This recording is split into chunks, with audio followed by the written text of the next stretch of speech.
Hello, everyone, and welcome back again in the current affairs series, lecture number 5. Already हमने इसके 4 lectures upload किए हैं जिसमें हमने more than 65 plus current affair discuss किए हैं और इस लेक्चर नंबर 5 में हम 16 MCQs या 16 करंट अफेयर डिस्कस करने वाले हैं which is very important from the exam point of view. तो एक बात मैं आप लोगों के साथ शेयर करना चाहता हूँ, दैट इज़ कि अगर आपने जो हमने टारगेट रखा है इस वीडियो पे वो है 100 लाइक्स। क्लियर?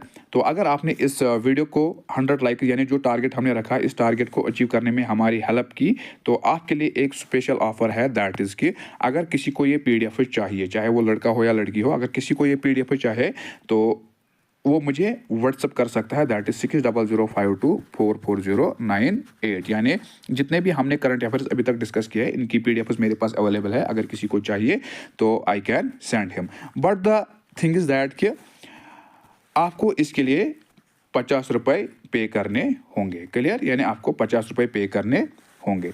देखिए, मैं फ्री में भी इसको शेयर कर सकता था, लेकिन हर कोई बच्चा आज के टाइम पे इस चीज़ को अफोर्ड कर सकता है, दैट इज़ यानी 50 रुपीज़ को वो अफोर्ड कर सकता है।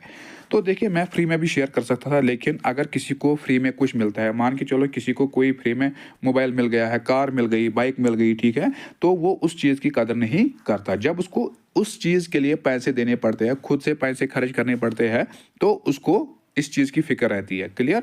तो अगर मैं आपको ये फ्री में शेयर करूंगा तो आपको इस चीज़ की कदर नहीं रहेगी, ना आप इस चीज़ को पढ़ोगे। जब आपको इस चीज़ के लिए पैसे देने पड़ेंगे यानी 50 रुपये देने पड़ेंगे, तो आप इस चीज़ के लिए दिलो जान से मेहनत करोगे। तो दैट्स वाई कि मैंने इस चीज़ को ये मतलब आपके लिए ये चीज़ रखा है, ठीक है। सो अगर हम बाकी जगहों पे बात करेंगे जहाँ पे आप कोर्स लेते हो, वहाँ पे आपको 5000 देने पड़ते हैं, 6000 देने पड़ते हैं, 2000 देने पड़ते हैं, 500 देने पड़ते हैं, लेकिन आपके लिए स्पेशल डिस्काउंट है। मैं जानता हूँ कि बहुत सारे ऐसे बच्चे हैं जो इस चीज़ को अफोर्ड नहीं करते, लेकिन उनके लिए खाली 50 रुपये का ऑफ़र है ये। तो अगर किसी को चाहे तो वो मुझे व्हाट्सअप कर सकता है, ठीक है, यानी वो मुझे मैसेज करके मैं उसको ये चीज़ सेंड करूँगा। क्लियर? तो अगर कोई डेडिकेशन के साथ किसी एग्जाम के लिए पढ़ना चाहता है तो चलिए वीडियो को शुरू करते हैं क्वेश्चन नंबर 1 से, that is which city hosted the international conference on steel organised by MECON Limited and SAIL in May 2024। तो क्या पूछा गया है क्वेश्चन में, यानी हमारे पास जो ऑप्शन है इनमें से वो कौन सी सिटी है जिन्होंने होस्ट किया है इंटरनेशनल कॉन्फ्रेंस ऑन स्टील, ठीक है। यानी क्या बताया गया है कि इनमें से वो कौन सी क्या है सिटी है जिन्होंने होस्ट किया है इंटरनेशनल कॉन्फ्रेंस को, यानी इंटरनेशनल कॉन्फ्रेंस ऑन स्टील, ठीक है। यानी ये जो कॉन्फ्रेंस है स्टील की ओर, इसे ऑर्गेनाइज किया गया है किसकी ओर से? एमकन। किसकी ओर से? एमकन और सेल की ओर से, ठीक है। एमकन और सेल की ओर से इसे ऑर्गेनाइज किया गया है May 2024 में। लेकिन कहाँ पे होस्ट हुई है, किसने होस्ट किया है इसको? तो इसको होस्ट किया था option number C, that is Ranchi, ठीक है, यानी रांची ने इसको होस्ट किया था। Clear? So option number A is the correct answer for this question. तो एक बहन ने कमेंट किया था कि सर आप पहले अपनी नॉलेज को इम्प्रूव करो। देखिए, मेरा जो मानना है कि जब भी मैं किसी वीडियो में डिस्कस करने की कोशिश करता हूँ, यानी जो हमारे पास ऑप्शंस है, मैं इस चीज़ को भी डिस्कस कर सकता था, इसको भी, यानी जो बच्चे होते हैं वो देखते हैं सबसे पहले कि जो वीडियो की ड्यूरेशन है वो कितनी बड़ी है। अगर उसको लगता है कि ये 20 मिनट से ऊपर है या 30 मिनट से ऊपर है तो वो इस चीज़ को स्किप करके आगे बढ़ते हैं। तो वहाँ पर एक ही चीज़ रहता है, that is lack of concentration, ठीक है। वो चीज़ हमें वहाँ पे देखने को मिलता है। दैट्स वाई कि मैं प्रेफर करता हूँ कि जो मेरी वीडियो की ड्यूरेशन है वो यानी बिलो देन 20 मिनट्स होनी चाहिए, तभी यहाँ पे कंसंट्रेशन बने रहता है। Clear? So I am thankful to her. ये जो बहन थी, मुझे नाम नहीं उसका पता है अभी, क्या नाम था उसका, तो I am thankful to her के उन्होंने इस सजेशन को दिया है, यानी एक वैल्यूएबल सजेशन दी है, उसके लिए हम उसका शुक्रिया अदा करते हैं।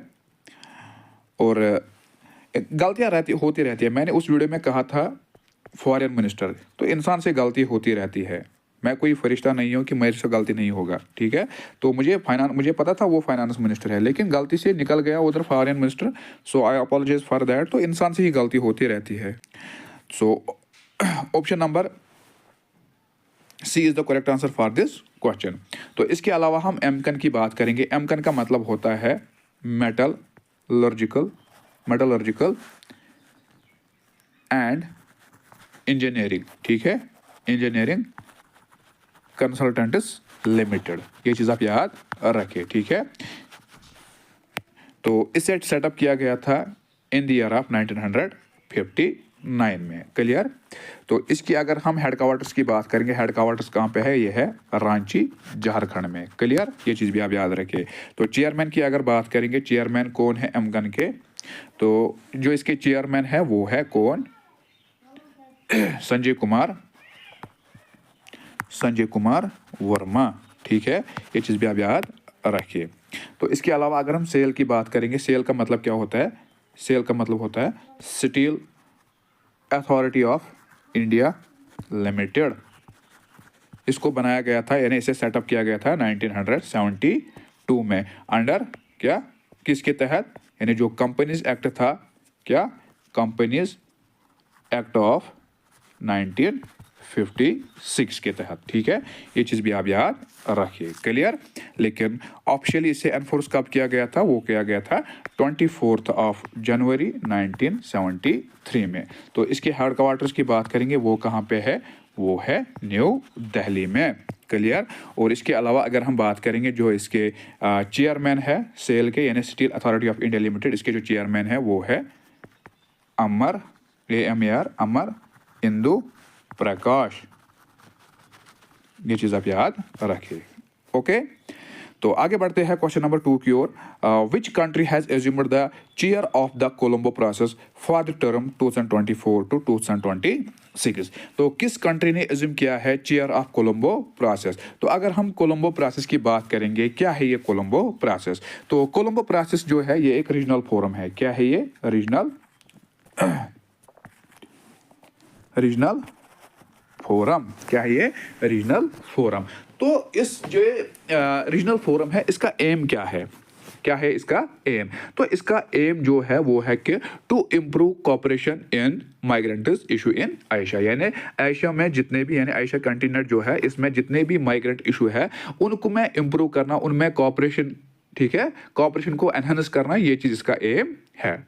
तो इसको बनाया गया था 2003 में, क्लियर, ठीक है। तो इसके जो मेंबर्स है वो है, एक सेकंड, इसके जो मेंबर्स है वो है चाइना, इंडिया, ठीक है, पाकिस्तान, तो इसी तरीके से बहुत सारे इसके मेंबर्स है, क्लियर। सो इस कॉन्फ्रेंस, यानी जो ये कोलंबो प्रोसेस है, इसके जो चेयर एज्यूम की गई है किस कंट्री की ओर से, वो की है इंडिया ने, यानी for the period of 2024 to 2026, यानी इस पीरियड तक, यानी जो चेयर एज्यूम की गई है वो की है किसने, इंडिया ने, क्लियर इस चीज। फिर है question number 3, who is the chief guest at the 2024 SCM conference in Mumbai. तो SCM का मतलब क्या है, SCM का मतलब क्या है, SCM का मतलब होता है सप्लाई चेन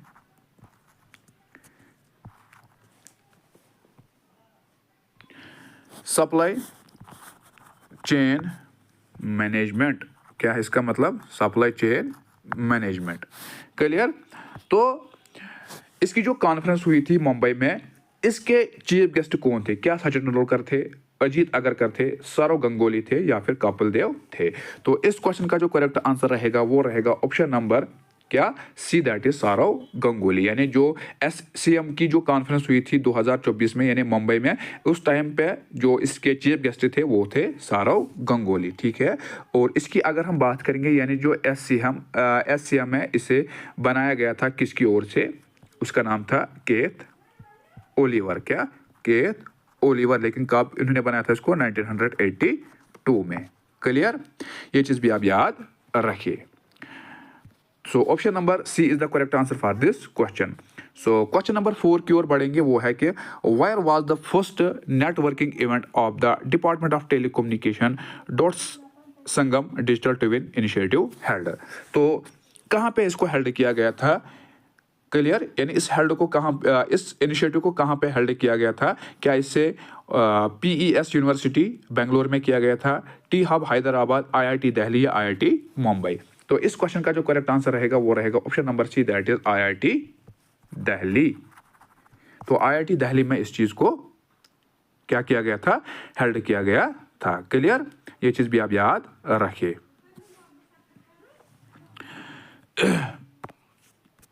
सो फिर बढ़ते हैं क्वेश्चन नंबर 5 की ओर। Which ministry inaugurated the first national additive manufacturing symposium names 2024? तो किसकी ओर से इस चीज़ को इनॉग्रेट किया गया है पहली बार? Ministry of science and technology, ministry of commerce and industry, ministry of electronics and information technology, ministry of health and family welfare. ठीक है, तो इस क्वेश्चन का जो करेक्ट आंसर रहेगा वो रहेगा दैट इज क्या? Option number C, that is ministry of electronics and information Technology. Clear, तो देखिए अगर हम बात करेंगे Ministry of science and Technology, ठीक है, इसके जो करंट मिनिस्टर है वो है जितेंद्र सिंह। ये चीज भी आप याद रखिए, कौन है इसके करंट मिनिस्टर? जितेंद्र सिंह। तो इसके बाद ministry of commerce and industry की बात करेंगे, वो है पीयूष गोयल। पीयूष गोयल।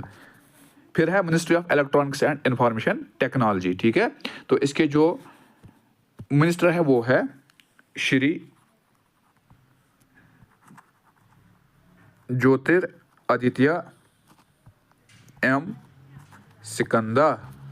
ठीक है, ये चीज आप याद रखिए। वो किसके मिनिस्टर है? Ministry of electronics and information technology.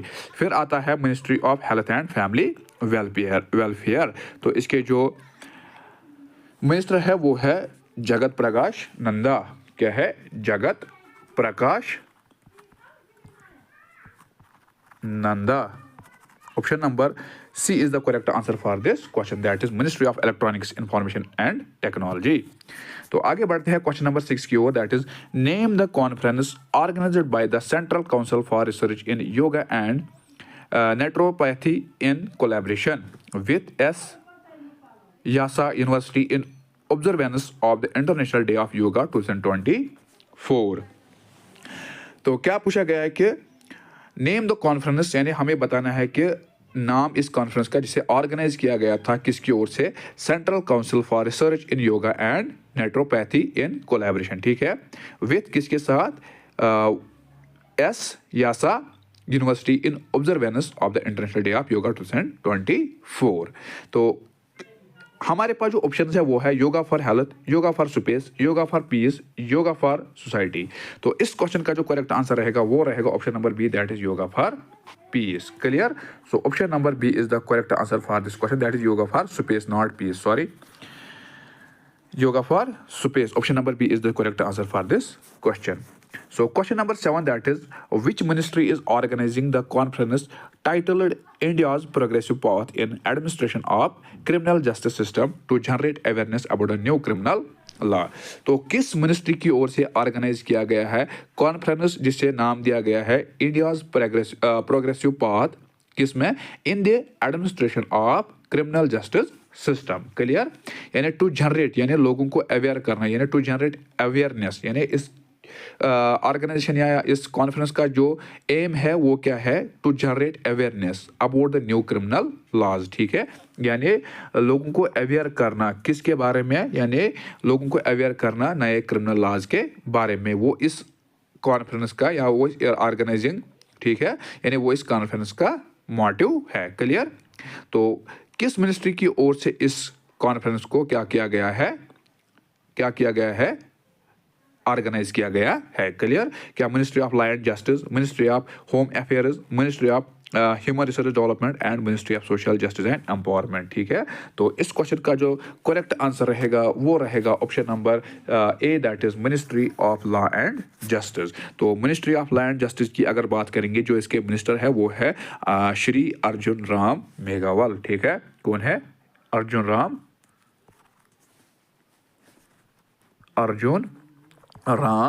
Meghwal. Clear, और इसके बाद है मिनिस्ट्री ऑफ होम अफेयर्स। तो इसके जो मिनिस्टर है वो आपको पता होगा, वो है अमित शाह। कौन है? अमित शाह। क्लियर। फिर आता है minister of home resource development. तो इसके जो मिनिस्टर है वो है प्रकाश जावड़ेकर। क्लियर। और इसके बाद है ministry of social justice and empowerment. इसके जो मिनिस्टर है वो है doctor Virendra Kumar. Doctor Virendra Kumar. Clear ये चीज। So option number first is the correct answer for this question.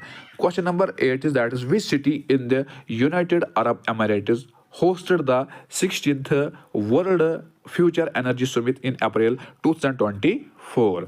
यानी किस सिटी की ओर से ये चीज होस्ट किया गया है, यानी 16th world future energy summit in April 2024। So option हमारे पास है दुबई, अबू धाबी, शारजा और अजमान। तो इस क्वेश्चन का जो करेक्ट आंसर रहेगा वो रहेगा option number B, that is Abu Dhabi. क्या है? Abu Dhabi. यानी अबू धाबी ने क्या किया था? अबू धाबी ने होस्ट किया था किसको? 16th world future energy summit 2024। Clear. So option number B is the correct answer for this question. तो अगर हम इसकी थीम की बात करेंगे, यानी what was the theme of world future energy summit 2024, इसकी जो थीम थी वो थी द एनर्जी टू लेड। ठीक है, द एनर्जी टू लेड, ये चीज आप याद रखें। This was the theme of world future energy summit 2024। Clear ये चीज। तो आगे बढ़ते हैं क्वेश्चन नंबर 9 की ओर। Where will the 14 member Indo Pacific economic framework bloc host an investor forum for domestic climate tech entrepreneurs to pitch their products to global investors. ठीक है। तो अगर हम बात करेंगे, यानी where will the 14 member Indo Pacific economic framework bloc host, ठीक है, यानी कहाँ पे ये क्या किया गया है, यानी इस तरह की जो ये हम कह सकते हैं कि ये जो ऑर्गेनाइजेशन है या हम कह सकते हैं कि इस तरह की जो ये क्या कह सकते हैं हम कह सकते हैं ये जो फोरम है, या हम कह सकते हैं कि इस तरह की जो ये ऑर्गेनाइजेशन है, इसे कहाँ पे क्या किया गया है, कहाँ पे इसे हेल्ड किया गया।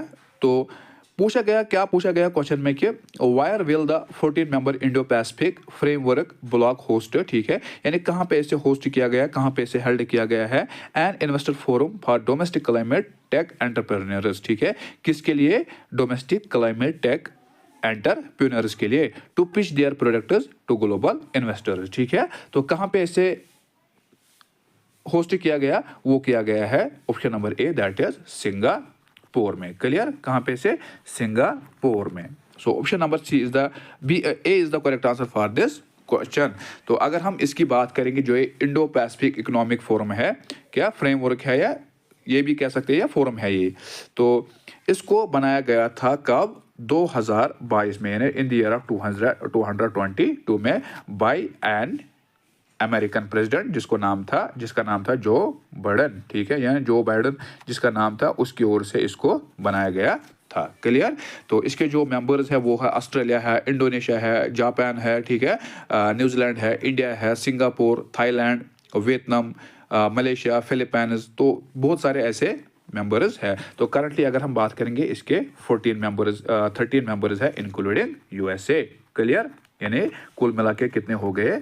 14 मेंबर्स है इसके। ये चीज आप याद रखिए।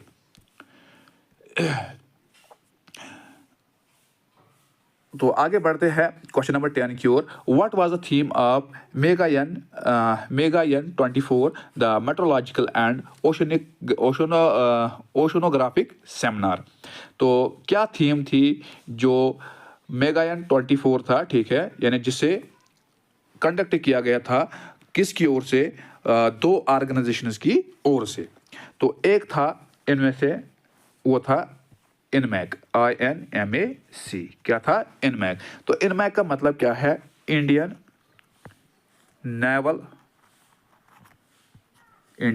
Naval meteorological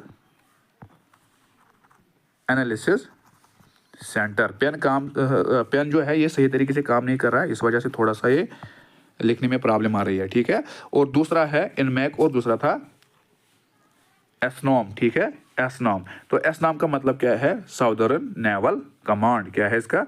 southern naval command. तो ये जो दो ऑर्गेनाइजेशन है, एक था इनमैक, दूसरा था एसनॉम। तो इसकी ओर से यानी these two organisation conduct the annual meteorological and oceanographic seminar, ठीक है।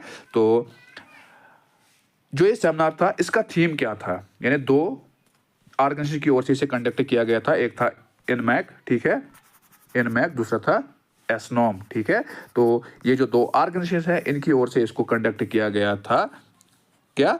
These two organisation conduct the annual meteorological and oceanographic seminar. तो what was the theme of the seminar? तो इस सेमिनार की अगर हम बात करेंगे, क्या थीम थी इसकी? वो थी क्या? That is all the front line of climate action. So option number C is the correct answer for this question, that is at the front line of climate action. So this is the theme of that Megayan 24. Clear? तो आगे बढ़ते हैं question number 11 की ओर। Who led the Indian delegations to the 148th assembly of the inter parliamentary union IPU in Geneva, ठीक है। तो किसने लीड किया है इंडियन डेलीगेशंस को? किस में? 148th असेंबली में, जो कि इंटर पार्लियामेंट्री यूनियन असेंबली थी, ठीक है, जिसे हेल्ड किया गया था जेनेवा में, ठीक है।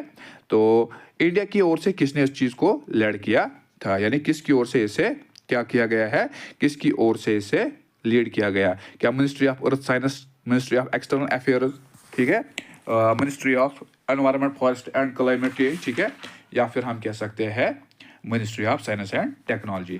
तो इसको किया गया था ministry of earth and science की ओर से। Clear? So option number A is the correct answer for this question. So question number 13 is, what is the theme of 8th Aisha Economic Dialogue AED 2024? यानी question में पूछा गया है कि what is the theme of 8th Aisha Economic Dialogue? तो option number A है advancing economic growth integration, advancing economic integration in Asia Pacific region. दूसरा है नेविगेशन ग्लोबल चेंजेस, ठीक है। तो third option is road map for economic stability. Clear? तो तीसरा है sustainable economic development, blueprint for the future. And last one is geo economic challenges in an era of flux, ठीक है। तो इस क्वेश्चन का जो करेक्ट आंसर रहेगा वो रहेगा option number D, that is geo economic challenges in an era of flux, ठीक है। Flux, option number D is the correct answer for this question. So question number 14 is that who is the chief guest at the 9th Raisina dialogue 2024? तो क्या पूछा गया question में? कौन थे वो चीफ गेस्ट कहाँ पे 9th रेसिना डायलॉग जो कि हुआ है 2024 में? तो इस क्वेश्चन का जो करेक्ट आंसर रहेगा वो रहेगा option number A, that is Greek PM, ठीक है। यानी जो ग्रीक PM थे वो इस रेसिना डायलॉग के चीफ गेस्ट थे, ठीक है। यानी 9th रेसिना डायलॉग के जो चीफ गेस्ट थे वो थे ग्रीक PM, ठीक है। क्या नाम था इसका? किरियाकोस मिट्सोटिक्स, ठीक है, यह है इसका नाम। It's very hard to pronounce such kind of names. Number 15 की ओर, which state in India hosted the Indian international school festival 2023? तो किसकी ओर से या किस स्टेट की ओर से होस्ट किया गया है इंडियन इंटरनेशनल साइंस फेस्टिवल 2023 का, ठीक है।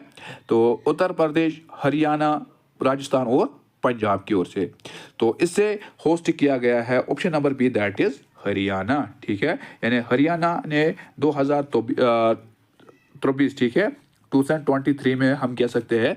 तो 2023 में हरियाणा की ओर से क्या किया गया था? होस्ट किया गया था इंडियन इंटरनेशनल फेस्टिवल, ठीक है। So option number B is the correct answer for this question. So question number 16 and the last question of this session, that is, what is the theme of G77 third South Summit in Kampala, Uganda? तो क्या theme रही थी? यानी G77 third जो थी, ठीक है, जो थर्ड साउथ समिट थी जो हुई थी कहाँ पे? कंपाला, उगांडा में। क्या थीम थी उसकी। What was the theme of G77 in third south summit, ठीक है। तो क्या थी वो थी living no one behind. So option number B is the correct answer for this question, that is living no one behind. Clear? So that was all about today's video. Hope you like this video. अगर video पसंद आया तो video को like कीजिए और अपने friends के साथ शेयर कीजिए। अपने दुआओं में मुझे याद रखिए। मिलते हैं इंशाल्लाह नेक्स्ट वीडियो में, तब तक के लिए अल्लाह हाफिज़।